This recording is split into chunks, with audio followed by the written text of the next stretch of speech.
अरे अमूलक भाई, क्यों इतना परेशान हो रहे हो? घबराइए मत, दादा है ना, सब ठीक होगा। हाँ हाँ हम लोग भाई ज्यादा परेशान होने की जरूरत नहीं है। अरे अपना लाखा है ना, लाखा, अरे उसकी लुगाई ने तो जुड़वा बच्चे को जन्म दिया है और दोनों स्वस्थ है।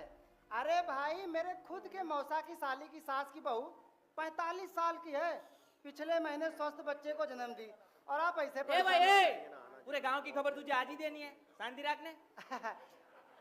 अरे मेरा कहने का मतलब था कि हम लोग भाई परेशान होने की जरूरत नहीं है। अरे प्रभुदास बेटा, अरे तुम तो बताओ, अरे भाई तुम्हें क्या चाहिए? तुम भाई चाहते हो कि बहन? मेरे लिए तो भाई और बहन दोनों समान है। लेकिन प्रभुदास बेटा, अगर लड़की हुई तो उसका ख्याल रखना पड़ेगा, उसके लिए रिश्ता ढूंढना पड़ेगा और फिर दहेज। और अगर लड़का हुआ तो घर चलाएगा, बहू लाएगा और वंश को आगे भी तो बढ़ाएगा। भाई लेकिन सब ऐसा ही सोचेंगे तो बहू कहां से आएगी? वो भी मैं ही सोचूं? नहीं तो कौन? तू सोच ले। हम एक काम करते हैं, हम अमूलक भाई से पूछते हैं।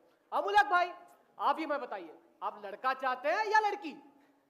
मेरा मानना तो यह है कि प्रारब्ध में लड़का हो या लड़की, हमें उसे हंसते मुख स्वीकार करना चाहिए।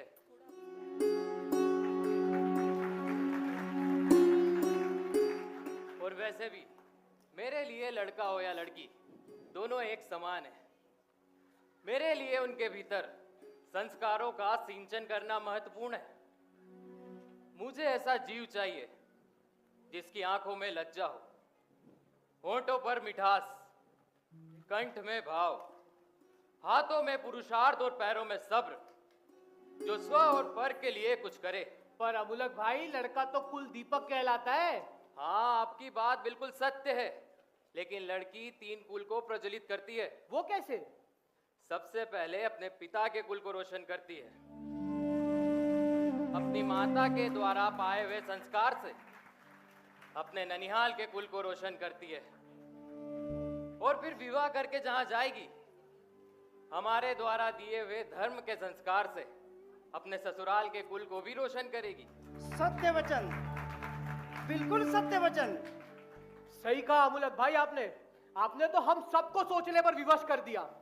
बधाई हो, बधाई हो, आपके घर पुत्र का जन्म हुआ है। अरे बधाई हो अमूलक भाई, बधाई हो, बधाई हो।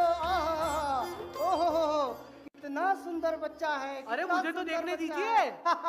अरे हाँ, लीजिए लीजिए लीजिए। अरे इसकी आंखें तो कितनी तेज है, कितना सौम्य चेहरा है। मुझे मुझे मुझे मुझे देखने दीजिए।